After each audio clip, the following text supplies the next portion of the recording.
nga fi jële woon mooy wuute bu mu amoon ak ministre de tutelle am mi lu mu tudd Cheikh Tidiane Dièye. waaw mais plus longtemps sax boo ko fàttali ko Azer avec Modibo. oui Modibo oui il avait des problèmes avec Samuel Sarr qui était son ministre de tutelle. Après lu si mujj Wade avait fini par le démettre. parce que pour man loolu lu ñu war a respecter la. d'accord Ibrahima Anne sànq Awa Diop wax lu am solo mooy li ñuy wax ci presse bi xaw ma nag dëgg la am du dëgg que ni le président dafa xaw a layal kii di Mimi Touré ba wax sax rapport IGE bi.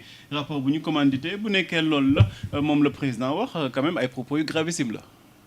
waaw loolu bon man j'essaie un peu de relativiser en disant que bon peut-être c'est sa langue qui a fourché mais est-ce que effectivement il voulait parler de commandité bon peut-être il voulait dire que c'est un rapport qui a été commandé par ki nga xam ne moom mooy le président de la République Macky Sall Pape cela me fait revenir encore en arrière. mooy li ma waxoon mooy ba léegi amul kenn koo xam ne da ko toog déglu Bassirou Diomaye Faye toog wax amul kenn koo xam ne ba léegi ni mën na la wax ne Ousmane Sonko toog na wax ba léegi ni uy dire la rek. Ça c'est un compte rendu qui a été fait par des journaux notamment par Libération qui dit que voilà les minutes de l'audience donc Bassirou Diomaye Faye lii la wax nee na bon pour la présidence pour comment dirais-je pour 2029 je ne sais même pas si je serai en vie pour li nga xam ne moom mooy ce qui concerne Mimi on va voir et loolu ça a été commandité donc c'est les journaux plus Cheikh Bara Ndiaye ba léegi ni ñoom ñooy wax mais man jusqu'à preuve du contraire je me dis que bon est-ce que ki nga xam ne moom mooy Bassirou Diomaye Faye est-ce que loolu la wax est-ce qu'il a parlé de rapport commandité mais fekkee ne loolu la wax là c'est extrêmement grave parce que même su fekkee ne le rapport a été commandité par Macky Sall à supposer qu'il a été commandité on est dans la continuité de l'État Bassirou Diomaye bi mu ñëwee fii dafa fekk fii ay rapports yoo xam ne que Macky Sall avait sur sa table il les a déclassifiés ñu publier leen dans les kii rapport Cour des comptes rapport IGE ak yenn ak rapport OFNAC commandité ou commandé en tout cas fii la leen fekk mu kii leen donc su fekkee ne cela concerne Mimi Touré te Mimi Touré aujourd'hui ñu xam le rôle central qu'elle est en train de jouer dans la crise mu ne bii ça a été commandité on va voir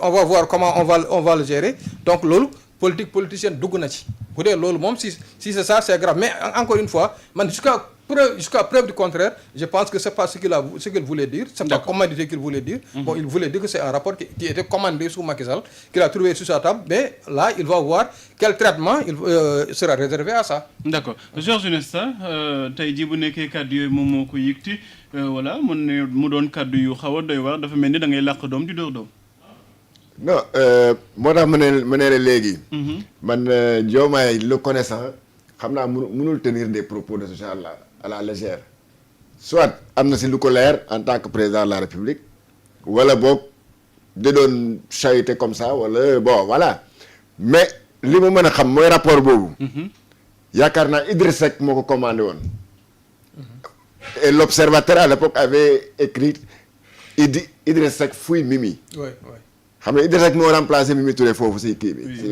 au conseil économique social et environnemental qu'est-ce qui s'est passé quel rôle a-t-il joué dans ce rapport-là moom je crois qu'aujourd'hui il est mieux placé et je crois que le président de la République peut même l'interpeller sur ça ou bien même l'IGE war na mën a génnee benn communiqué comme ni ko waa bureau politique bi defee pour interpeller le président de la République ne leen rapport bi ñun ñoo ko def c'est ça rapport bi dañ ko def dans les règles de l'art en dehors de tout règlement de compte politique. d'accord léegi li may laaj mooy IGE ñu fa nekk est-ce que nit nañu ñoo xamante ni dañ leen di manipuler ni leen dem leen chargé ji Awa Diop Ndiaye ñu dem chargé ko dem leen chargé ji Abdoulaye Mbow ñu dem chargé ko wala da nga leen di jox mission rek. ñoom bu ñu demee ñu liggéey ak mais loolu mais ñooñu c'est des fonctionnaires yoo xam ne même s'ils dépendent du président de la République. oui même s'ils dépendent du président de la République. seen yëfu ay affaire règlement de compte politique c'est pas le problème. ñoom ay fait la ñuy xool. ñoom ay fait la ñuy xool léegi nag. on peut utiliser ces rapports à des fins politiques. effectivement ça arrive que ces rapports soient utilisés à des fins politiques pour régler benn adversaire politique gênant nga bëgg ko remettre au pas le président peut. mais on peut pas douter de la véracité. non la véracité c'est la personne concernée qui doit en douter.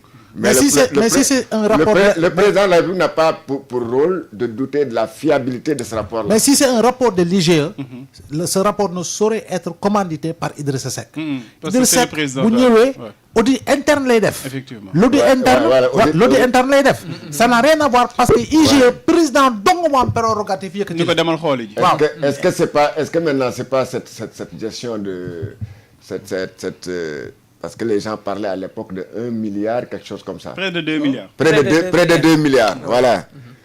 Donc est-ce que c'est ça le rapport de l'IGE en tant que tel que moom le président Diomaye di wax wala cette gestion interne là bi nga xam ne moom la de sa commandité woon. Mais pour mettre tout le monde à l'aise, Pamata. Oui.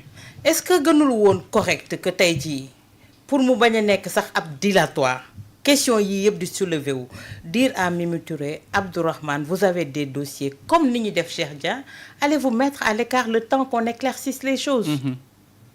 Mais tey jii su toogee ñoom ñaar ñëpp mu bëgg leen solal mbubbu avocat Pamata. Sans dire long et loolu moom mooy poser tey jii le débat. Pourquoi tey jii mu jël ñaar ñooñu rek bëgg leen solal avocat bëgg leen blanchir bëgg leen setal wecc te man dafa am benn mot bu ma tikkeloon boobu ba léegi. et maa ngi ciy ut réponse mooy quand le ministre de l'environnement toog ne le président doit prendre ses responsabilités et il est en train de les prendre. Qu'est-ce que ça veut dire?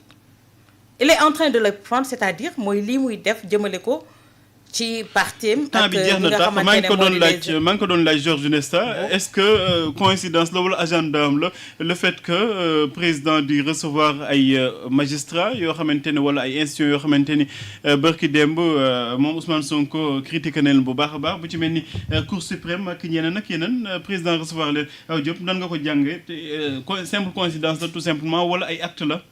ñi muy recevoir ñaan président conseil lu mu tudd Cour suprême.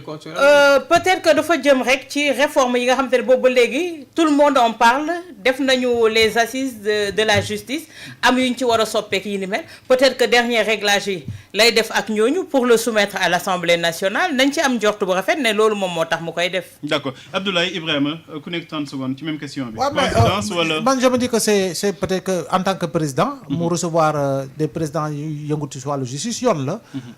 Peut-être que jëm si li nga xam ne mooy réforme en profondeur yu ñuy xaar te véritablement ces réformes là sont attendues par véritablement les Sénégalais. Ibrahima est-ce que c'est pas une façon de dire que on est dans une bataille de communication. Oui.